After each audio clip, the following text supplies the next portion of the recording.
What is up, everybody? It's Chris. Hope you're having a fantastic day. Just getting ready to get home with the family, and I wanted to share something with you today from a client call that I had with one of our clients today. So they called in, and it's the beginning of the month, and they said, "Hey, Chris, things are going great. We're generating leads, and the whole process is going through." And I'll walk you through the process here in just a second.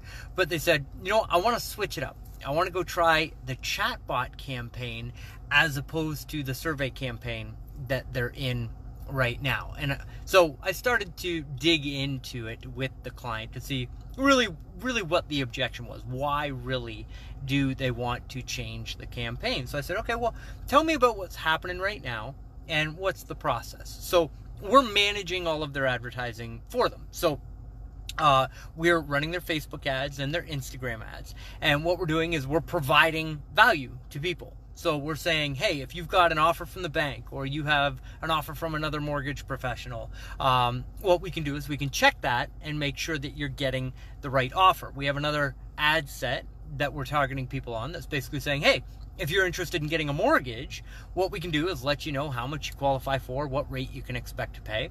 People are seeing those advertisements and going, yeah, I am interested in getting a mortgage. I am thinking about going through that process. Let me check this out. And when they click on the ad, we're not taking them to like your standard lead gen form that, your typical internet marketing stuff. We're using chatbots or surveys to start to qualify that person. So we're actually saying to them, okay, before we get your contact information, before you become a lead for one of our clients, you've got to jump through hoops. You've got to let us know that you're actually serious about going through this process, right? Or at least serious enough to spend 5 or 6 minutes filling out the information so that we know that you're serious about the process. So that means that they're telling us, like, hey, this is the mortgage amount that I want to qualify for. Here's how much down payment I have. Here's what I think my credit score is, whether they've been bankrupt previously, whether they're working with a realtor. Like, we ask them all of these questions through the survey process. Some of our questions or surveys are pretty simple. Like, there's 8 questions, right? And then we ask them first name, phone number, email. Some of our clients have a ton of questions that they want to ask people. We've got some surveys that are 14, 15 questions long, right? Now, the beauty of those things, they actually convert far better than a lead generation page, because over time, as we're able to train that Facebook and Instagram algorithm, we're actually able to get more and more people that are interested in the offer that are being shown the ads. So therefore, more of them will click on them and go through the process, right? Kind of how it works. So this client is going through that process. We're doing all the ads for them. We're setting up the survey for them. We're managing the whole process that the leads are coming in. And if you'd be interested in having us do that for you, go to cigrowthcall.com. That's cigrowthcall.com. What we'll do is we'll get on the phone with you for roughly half an hour and we'll map out a marketing plan for your specific business. So you tell us what specific products it is that you're offering, and then we'll help you brainstorm ads, how to target people on the different social networks, what ad copy to give them, what offer to give them to actually get them to convert, right? So that's cigrowthcall.com, a fantastic investment of your time. Now, back to this client that I was chatting with today. So the lead is generated, and then we've got this automatic follow-up system that follows up on the leads, which again, we've built for them. So they've recorded ringless voicemails off a script that we gave them. And so that ringless voicemail goes out right away. So a lead comes in, their cell phone will ring, and then the voicemail is inserted in their inbox. They don't actually get an opportunity to pick up the call. Then we send text messages and emails, and we follow up with those leads to get them to reach out. And we have about, on this particular campaign, in the last 30 days, 30% of the leads that we generated for them reached back out to book, to get information from this mortgage professional. And that is where our cautionary tale begins, okay? So the first thing that this professional was doing was sending the online application immediately back to that person. So somebody would say, yes, I'm interested in finding how much I qualify for and what rate I can expect to pay. Are you available on Tuesday? And so they had a templated email once somebody would come in that they were sending back that they'd created on their own. And the template basically said, hey, we're really looking forward to helping you out. Fill out this online application and we can move to the next step. And that's a full-blown mortgage app, right? Online mortgage app. Well, over 80% of the leads that we're generating from social are done right here on the cell phone, right? So as soon as you send an online application back to somebody, they open it on a cell phone, you've lost them. There's no way that anybody is going to fill out a mortgage app on a cell phone when there's no help associated with it. If it's just like an online form, it's their personal credit information, which is kind of freaky to ask for before you have a relationship with somebody, right? And then the second reason why that's not going to happen is because nobody's going to sit there and type it out on their actual phone. They want to be walked through the process. So the first way to dramatically change the results that are coming from that campaign is not to change the lead quality. It's not to change the targeting. It's not to change the ads. It's not to change the survey. It is to change the process by which you are taking the application once somebody reaches out, raises their hand, and says that they're interested in the process. So never ever send somebody an online application unless you've spoken to them and they've explicitly expressed to you, send me an online app. I want to do this online. I don't want to do it over the phone, right? So anytime you get a new lead that comes to you and says, hey, I'm interested, the goal is to get them on the phone. What we're doing is, I'm not a big football fan. I don't watch football. But as an analogy, like you're starting these people at the 50-yard line. They're in market. They're interested, but they don't know you. They don't like you yet, right? They don't trust you yet. So we have to build that relationship with these people so that they will eventually fill out the app and close the loan and close the deal with you. So people are trying to go all the way from the 50-yard line to the 90-yard line just by sending that online app. We've got to realize that we've got to take it in those 10-yard little bursts, right? So when you get an online lead, especially from social media, you're just moving them one step closer. And that one step closer is a phone call.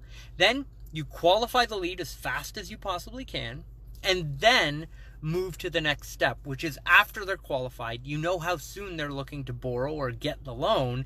Then you take them through the app and you do it over the phone, okay? Now, the second piece of advice that I have for you and that I had for this client while we were on the call is we actually started digging into the communication. So our system tracks everything that goes on in the system. So we can see, hey, the lead came in at this time, the ringless voicemail was sent, then the text message was sent, then the email was sent, then the next day, this follow-up happened and this follow-up happened, and then the lead responds back. Like it's normally about 5 communication touches that go out to the lead before they respond back.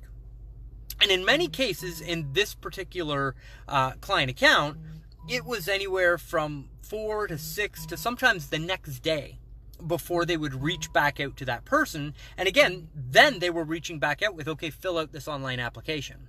Well, when that person has come back and we actually went through the communication threads of like what people were saying. Sorry, I'm not, I know we're live on Facebook right now. My phone is blowing up. It's 5 o'clock. I'm getting all the reports from our team. So, what happened at that point was they've gone through this incredibly awesome follow-up sequence to get that person to reply back. So we're setting a standard of service that's totally different than anybody else in the industry. So I don't know if you've shopped for real estate or you've shopped for mortgages recently, but we have, and I'm kind of a nerd like that. I'm not actually in market for real estate or whatever, but I am always in market for good marketing and advertising. So every so often I'll drive by a really nice listing and I'll just call the number on the phone or on the sign, right? Or if I see a really compelling ad online, I'll call just to see what type of response that I get. And I can tell you the average response time on a new lead that comes in is horrible.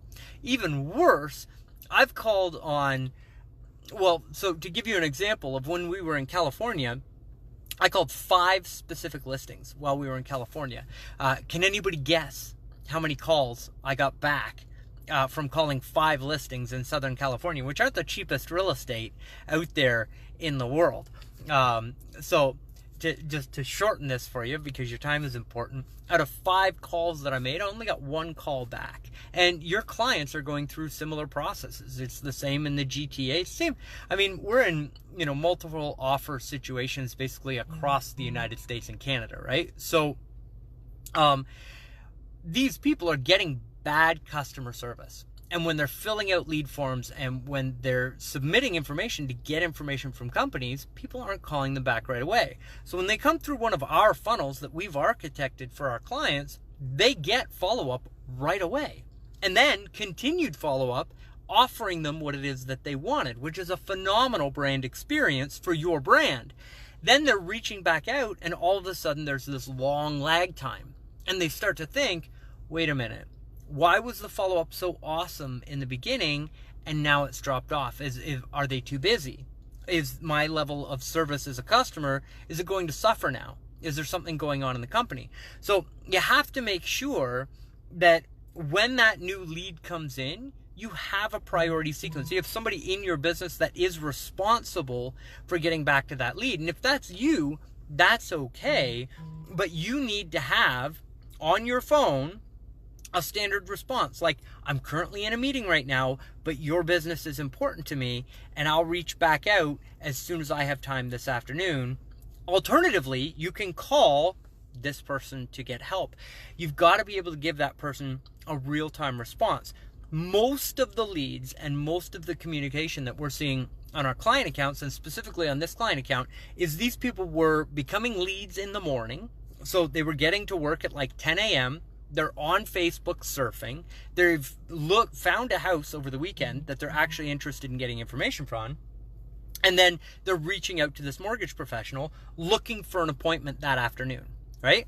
Well, if the follow-up isn't until after the appointment time that they had originally requested, no bueno. You're not going to get that deal. You've lost them on the standards of service. So not only do you have to make sure that you get back to them in a timely fashion, but you meet with them on their schedule. Remember, these are new leads that are coming into your business. It's different from a referral. It's different from somebody else. So you got to have that standard of service in place. Now, if you want more leads and you want more quality leads of people that are in market, it's funny because the last lead that we looked at had actually been through the approval process with, I won't say the name of the company, but they're like a massive online mortgage lender. And they were looking to compare that massive online mortgage lender against our particular company. And they had just responded back with the online app. And it was like, okay, yeah, you're going to lose that lead. They're working with an online lender. They've already been through that process, and it was much smoother and much easier than the process that you tried to send them through. Let's be thoughtful about this.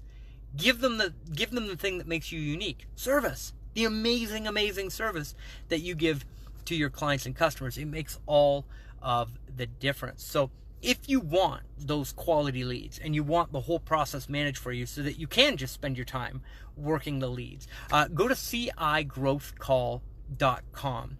Fill out a couple of questions there, and you can book a call with our team, and we'll guide you through setting up the process in your business. I hope you found this video helpful, and stay tuned for future helpful tips. We're going to help you grow your business. My name's Chris Johnstone, and I'll see you later. Bye, everybody. cigrowthcall.com. Bye.